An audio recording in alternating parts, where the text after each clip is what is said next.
ये कहानी आमना की है, जो कराची के छोटे से हॉस्पिटल में नर्स का काम करती थी। इसकी दिन की शिफ्ट थी।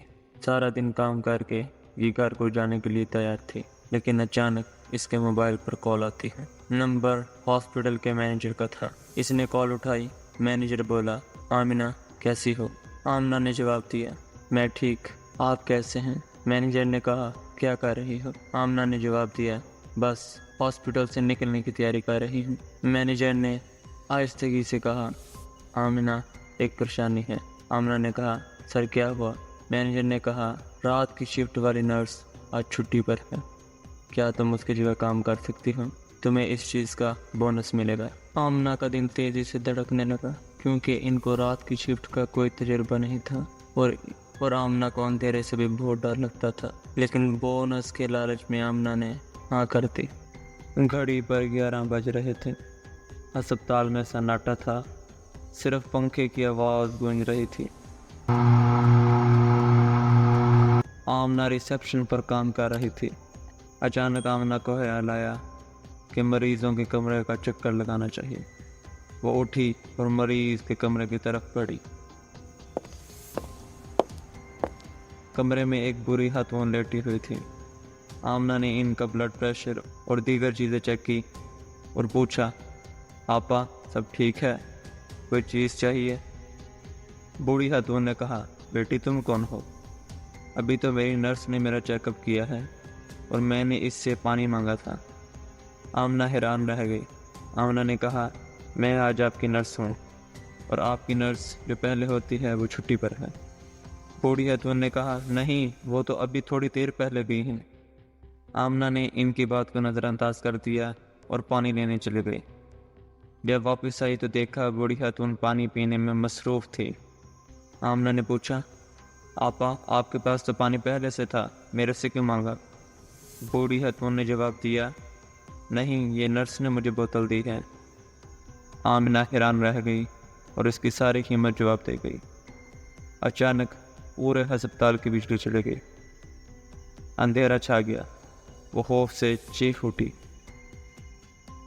बूढ़ी खातून ने पूछा, क्या हुआ? आमना ने लड़ते हुए जवाब दिया, ठहरे मैं देखती हूँ। आमना ने टॉर्च ऑन की और बूढ़ी खातून की तरफ मारने की कोशिश की तो देखा कि बूढ़ी खातून बिस्तर पर नहीं है। आमना डर गई। आमना ने पूरे कमरे में बूढ़ी खातून को देखा, लेकिन वो कहीं नजर न आए। आमना बहुत डर गई। आमना डरते हुए मेन स्विच की तरफ बढ़ी। वहाँ जाके देखा कि तमाम तारे कटी हुई हैं। आमना चीखने लगी और रिसेप्शन की तरफ भागने लगी। रिसेप्शन पर पहुँच के इसने मैनेजर को कॉल की। मैनेजर ने फ़ोन उठाया तो आमना की सिसकियाँ और खौफज़दा आवाज़ ने इन्हें भी परेशान कर दिया। क्या हुआ आमना? अस्पताल में क्यों हो? आमना डर गई और कहने लगी, आपने ही मुझे फ़ोन करके कहा था कि शाम की शिफ्ट वाली नर्स आज छुट्टी पर है और तुम्हें उसकी जगह काम करना है। मैनेजर ने हैरानगी से कहा, क्या? मैंने तुम्हें ऐसे कोई कॉल नहीं की। और तुम कौन सी शाम वाली शिफ्ट की नर्स की बात कर रही हो? उसकी तो एक्सीडेंट में मौत हो गई। आमना लड़सने लगी। आमना ने कहा, यहाँ एक बूढ़ी खातून मरीज़ भी हैं। मैनेजर ने फिर हैरानगी से कहा, आमना तुम्हें क्या हो गया है? आज कोई भी मरीज़ वहाँ नहीं है और जिस बूढ़ी खातून की तुम बात कर रही हो वो तो कल सांस की कमी की वजह से मर गई और शाम को तो हॉस्पिटल बंद था। और अचानक ही कॉल कट गई। मैनेजर परेशान हो गया। मैनेजर ने पुलिस को कॉल लगाई और खुद भी हॉस्पिटल के लिए निकल गया।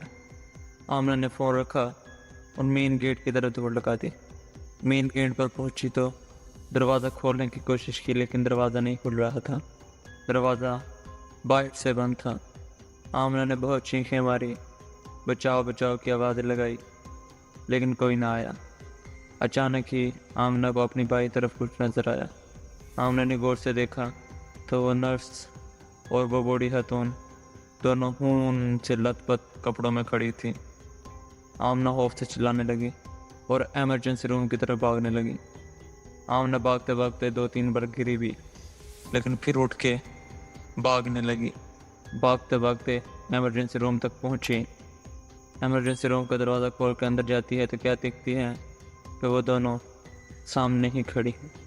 आमना ने पीछे मुड़ के भागने की कोशिश की तो दरवाज़ा खुद बहुत बंद हो गया। आमना वहाँ ही बैठ गई, चीखने लगी, रोने लगी, कहने लगी, मुझे अकेला छोड़ दो, मुझे माफ़ कर दो। कौन हो तुम? मेरे साथ ऐसा क्यों कर रही हो?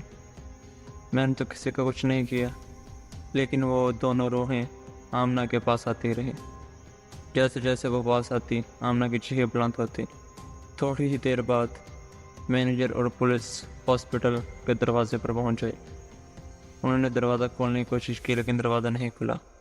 वो सीढ़ी लगाकर छत की तरफ से अंदर पहुंचे और पूरा हॉस्पिटल छान मारा, लेकिन आमना कहीं न नजर आई। बस मिला तो इमरजेंसी रूम में कुछ खून के धब्बे। तब से आमना का कोई पता नहीं है कि आमना किधर गई, और तब से यह हॉस्पिटल बंद है। और लोग कहते हैं जब भी हम इस हॉस्पिटल के पास से गुजरते हैं तो हमें डर सा महसूस होता है। चीखों की आवाज़ें आती हैं, रोने की आवाज़ें आती हैं।